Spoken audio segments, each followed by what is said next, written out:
బయట పక్క టైల్స్ వేపిద్దామని మొన్న టైల్స్ వేసే కుర్రాళ్ళని ఏది లోన టైల్స్ వేసారు కదా అదే కుర్రాళ్ళని ఇంటికి రామని చెప్పి ఇదంతా కొలిపించాను. అయితే ఎన్ని అడుగులు వద్దా ఏంటని చూద్దామని వాళ్ళని రమ్మని చెప్పి కొలిపించాను. ఈ బయట పక్క ఎలసేపు మాత్రం 540 అడుగు వచ్చింది. ఇలాగ ఎలసేపు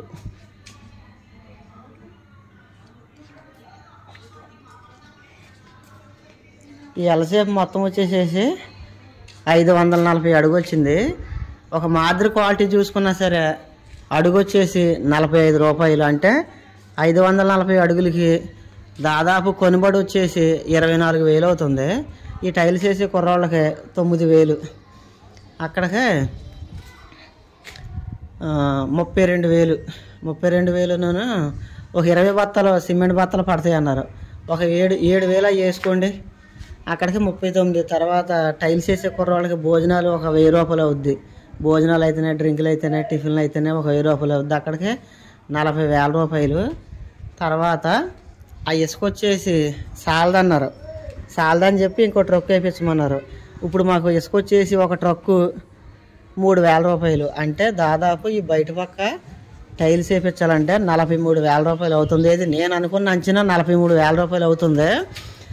అది కాకుండానే మళ్ళీ ఒకవేళ నేను టైల్స్ గట్ట వేపిస్తే ఆ టైల్స్ కొనుక్కొని మళ్ళీ మా ఇంటికి తేవాలంటే దానికి కూడా మనకి రవాణా ఛార్జీలు ఉంటాయి. మొత్తం ఎలాగ చూసుకున్నా సరే ఒక 45,000 రూపాయలు బయట పక్క టైల్స్ వేయడానికి అవుతుంది. నేను బాగా ఆలోచించి బయట పక్క నడిచేదానికి ఇంత డబ్బులు ఖర్చు పెడతాం అవసరం అంటావా అనిపించేసి నేను ఏం చేశానంటే ఈ బయట పక్క ఎలసేపు టైల్స్ వేపిస్తాం మానేసేసి ఇక నునుపు చేపించేద్దామని నిర్ణయించుకున్నాను. అందుకనే అదిగోండి నిన్న టాపీ వాళ్ళని ఇంటికి రామని చెప్పాను. ఏది మొన్న ఈ పని అంతా చేశారు కదా, ఈ పని చేసిన వాళ్ళని నిన్న ఇంటికి రామని చెప్తే వచ్చారు. వచ్చి ఆ ఇసుక ఉంది కదా దాని చేతకే ఇంకో ట్రిప్పు ఇసుక వేయించి మొత్తం ఇసుక అంతా జల్లి చేసామంటే ఇది నునుపు లాగేస్తామని చెప్పారు. ఇక నేను కూడా 45,000 రూపాయలు ఖర్చు పెడతాం ఇష్టం లేక దీన్ని నేను నునుపు లాగేమని చెప్పాను. సోమవారం నాడు వస్తారంట టాపీ వాళ్ళు. సోమవారం నాడు వచ్చిన తర్వాత మొత్తం ఇదంతా ఇది తర్వాత ఇది కూడా నునుపులాగా వదిలేస్తాను అనమాట. ఇకపోతే సోమవారం టాపీ వాళ్ళు వస్తారు కదా, టాపీ వాళ్ళ పని అయిపోయిన తర్వాత బయట పక్క రంగులు వేపిస్తాను. బయట పక్క కూడా రంగులు వేస్తాం అయిపోయింది అంటే ఇక మాకు ఇంటి పని అయిపోయినట్టే. ఆ తర్వాత మాకు కావాల్సిన వస్తువులు అయితే కొనుక్కుంటాము. ఇప్పుడు టైం వచ్చేసి కరెక్ట్గా 12 అయింది. ఈ టైంలోనే మేము ఇసుక ఎందుకు జల్లేస్తున్నామంటే ఈ టైంలో ఎండ బాగా కాస్తుంది కదా, ఈ ఎండకి ఇసుక బాగా దిగిద్ది. అదే మనం కొద్దంతా చల్లబడ్డాక చేసామంటే పని ఇసుక ఆరకుండా సరిగ్గా దిగదనమాట. అందుకనే ఎండలోనే ఇసుక జల్లేస్తున్నాం. ఒరే కాకి అజయ్ కుమార్ని కాకి, ఒరే అజయ్ రాయ్ రా రా రా తెచ్చాను రా.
ఇసుక జల్లిచ్చేసిన తర్వాత మొక్కలకు నీళ్ళు పోసాను. మొక్కలంటే అన్నిటికీ కాదు, కొన్నిటికి మాత్రమే పోసాను. ఇప్పుడు ఈ విత్తనాలు కదా, ములిసేదాకా రోజు పోయాలి, అందుకే వీటికి పోసాను. వంగ మొక్కలకి ఒక రోజు ఇడిచి ఒక రోజు పోతున్నా. రోజు పోసినా సరే మొదలు అసలు ఆడతలేదని నిన్న పోసాను, ఇవాళ ఆపేసాను. మళ్ళీ రేపు పొద్దున పోస్తాను. ఈ మొక్క నిన్నే పెట్టాను కాబట్టి బతికేదాకా పోయాలి. మొక్కలకి నీళ్ళు పోసి వంకాయలు పోతున్నా.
అక్కడ ఇసుక మొత్తం జల్లిచ్చేసి మళ్ళీ ఇప్పుడు ఇసుక ట్రిప్ వద్ది. ఆ ఇసుక ఇక్కడ శుభ్రం చేశాను.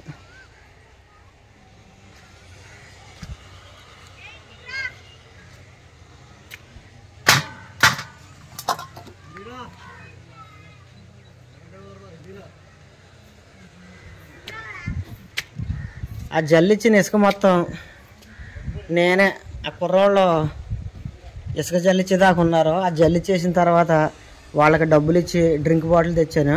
వాళ్ళు వెళ్ళిపోయిన తర్వాత నేను 3 గంటలకు అన్నం తిని ఇసుక మొత్తం జల్లిచ్చింది మొత్తం లోనకి మోసేసాను. ఇక్కడ ఒక 36 గిన్నెలు పెట్టాను. ఇక్కడ అంతా ఒకటే చోటన కాకుండా ఇక్కడ ఒక 36 గిన్నెలు పెట్టి ఇక్కడ ఒక 36 గిన్నెలు పెట్టాను. ఇప్పుడు ఇసుక వద్దాయి. వచ్చిన ఇసుక అక్కడ శుభ్రం చేశాను కదా, అక్కడ పోపిస్తాను. సోమవారం వస్తారని చెప్పారు కదా పనులో, ఆదివారం నాడు సిమెంట్ బత్తాలు తెస్తాను. ఎందుకంటే ముందే తెస్తే ఒక్కోసారి వాన వస్తుంది, అందుకనే సోమవారం వస్తారు కాబట్టి ఆదివారం సాయంత్రం సిమెంట్ బత్తాలు తెస్తాను. సత్యవతి రాత్రికి వెళ్ళే 9-9:30 వద్దనుకుంటా. నేను ఏం చేస్తానంటే ఆ ఇసుక అక్కడ ఓపించేసిన తర్వాత ఇంకా సాయంత్రం కూర లేదక సత్యవతి పొద్దున్నే చెప్పింది, నేను సాయంత్రం వచ్చేవాడికి ఆలస్యం అవుద్ది, అందుకనే పప్పుసారు ఎక్కువ పెడతానని చెప్పింది. ఈ పప్పుసారు జతకి ఒక డబ్బాడు అన్నం కడిగి పొయ్యి మీద పెట్టుకుంటాము. టీ ఉంది, ఇందాక టీ తాగుదాం అనుకున్నాను, ఈ పనిలో కూడా అలాగ మర్చిపోయాను. అన్నం అయితే అయిపోయింది.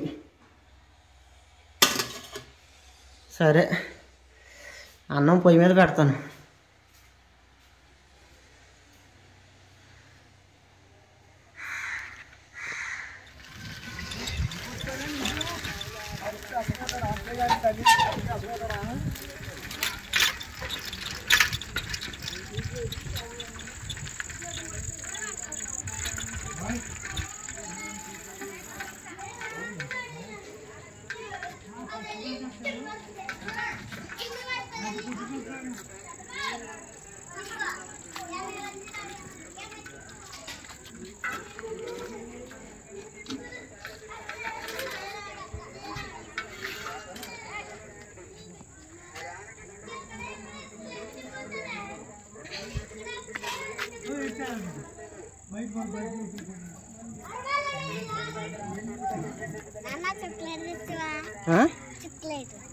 చుక్కలైటా మర్చిపోయింది తెస్తానులే.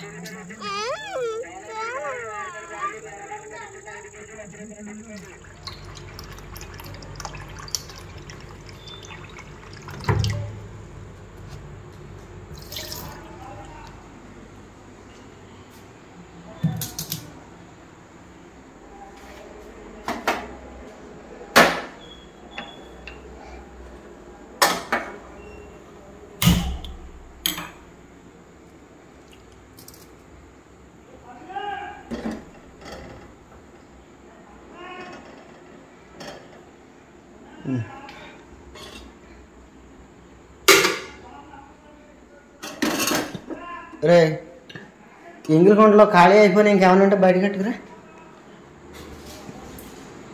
పప్పుసారాలు కొండ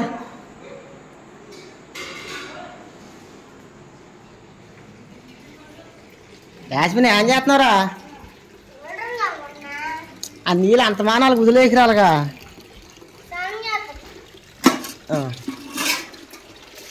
ఆదిత్య ఏమన్నా ఉన్నాయా? సైకిల్ లోనకి తెచ్చేస్తా. నాకు సైకిల్ దారిలో ఉంది, లోనకి తెచ్చేస్తా. నాకు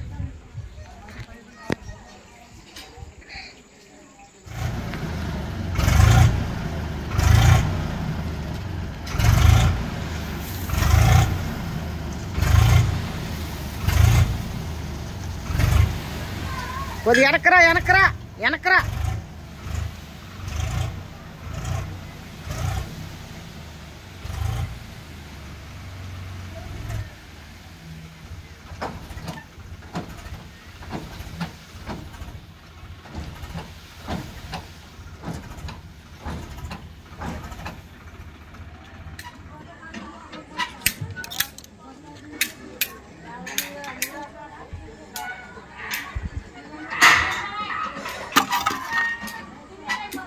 ఇసుక దారంటి వెళ్ళే వాళ్ళకి అడ్డం లేకుండా నేను పైకి ఎక్కేస్తున్నాను పారట్టుకుని.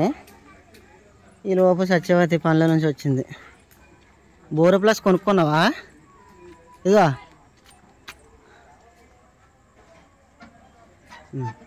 వాళ్ళకి అన్నం వండేసాను. కాళ్ళు చేతులు కడుక్కుని అన్నం వేసి అయితే పెందలకాడ తింటారు. ఈ లోపు నేను ఇసుక ఎక్కేస్తాను, లేకపోతే దారంటి వెళ్ళే వాళ్ళు తిట్టేసుకుంటారు. సరి కదంటే తొక్కేస్తారు.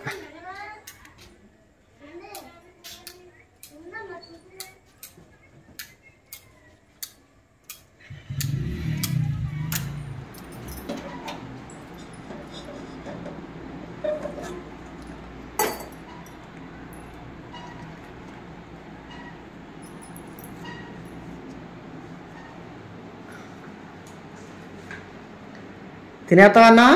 నడు పెందలకాడ తిని పడుకుంటారా. కొద్దంత వాన ఆటలాడేశారు. ఆదిత్య గడ మట్టుకు ఇవాళ చాలా పని చేశాడు.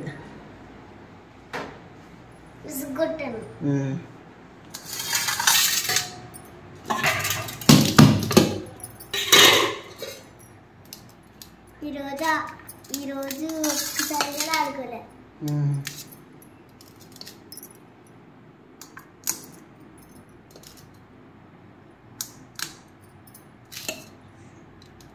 తక్కువే, తర్వాత మళ్ళీ వేయచ్చు.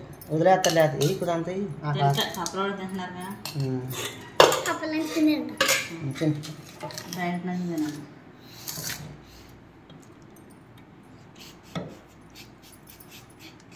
పోయి కొద్ది కొద్ది తీసుకో.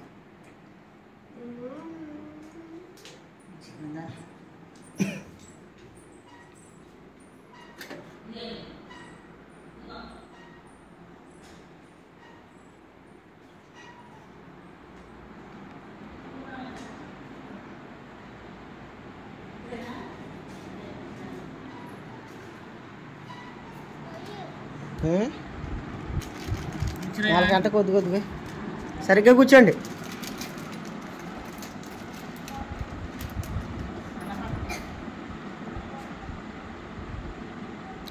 తిన్నే మంచం మీద అవసరమైతే బొంత దులిపేద్దాం.